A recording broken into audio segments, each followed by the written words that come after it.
Hello everyone, আমি Sudipa's beauty class থেকে সুদীপা। আজকে তোমাদের সাথে যে লুকটা শেয়ার করছি সেটা কিন্তু আমরা দুর্গাপুজোতে অষ্টমীর রাত কি নবমীর রাতে কিন্তু আমরা সেজে একবার দেখতেই পারি। তো আমার মনে হলো আজকে তোমাদের সাথে এই লুকটা শেয়ার করি। তোমরা অনেকেই আমার লুককে, মেকআপের লুকে অনেকেই তোমরা অ্যাপ্রিসিয়েট করো। তো আজকে মনে হলো যে এই লুকটা তোমাদের সাথে শেয়ার করি। তো দেখো, ফার্স্টে আমি মুখটা ক্লিন করে নিয়ে আমি কিন্তু জেল বেসের একটা ময়শ্চারাইজার লাগিয়ে নিয়েছিলাম, তারপর ঠোঁটে একটু লিপ বাম দিয়ে দিয়েছিলাম।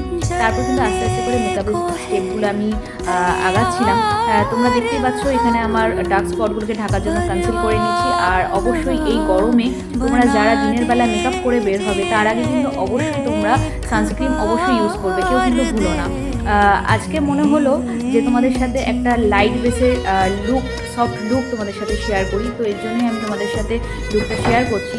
আর প্রোডাক্ট তোমাদের সাথে আমি শেয়ার করছি না। যদি তোমাদের কারোর প্রয়োজন মনে হয় যে হ্যাঁ কী কী আমি ইউজ করেছি, তো তোমরা অবশ্যই আমাকে কমেন্ট সেকশানে মেসেজ করো বা কমেন্ট করো বা পার্সোনালিও মেসেজ করতে পারো, আমি কিন্তু তোমাদের অবশ্যই বলে দেবো। আর এই শাড়িটার সাথে তোমাদের এই লুকটা কেমন লাগছে তোমরা কিন্তু অবশ্যই জানিও। আমি একটা সফট লাইট স্মোকি আইস করেছি, কারণ আমার মনে হচ্ছিল যে এই শাড়িটার সাথে এই স্মোকি আইসটাই ভালো লাগবে। আর আমি বেশিরভাগ টাইমই এরকম সিম্পল লুকটাই আমি প্রেফার করি পার্সোনালি আমার জন্য। তো আজকে আমার মনে হয়েছে যে এই লুকটার সাথে একটা ছোট্ট টিপ পরবো, তো আমি পরেছিলাম। তো তোমরা অবশ্যই জানিও যে আমাকে এই টিপটা পরে কেমন লাগছিল এই লুকটার সাথে, প্লাস এই শাড়িটা কেমন লাগছিল। তো দেখতেই পাচ্ছ আস্তে আস্তে করে আমি লুকটা কমপ্লিট করছি। এবার হাইলাইট করে নিচ্ছি আর এবার লিপস্টিক পরে নিচ্ছি।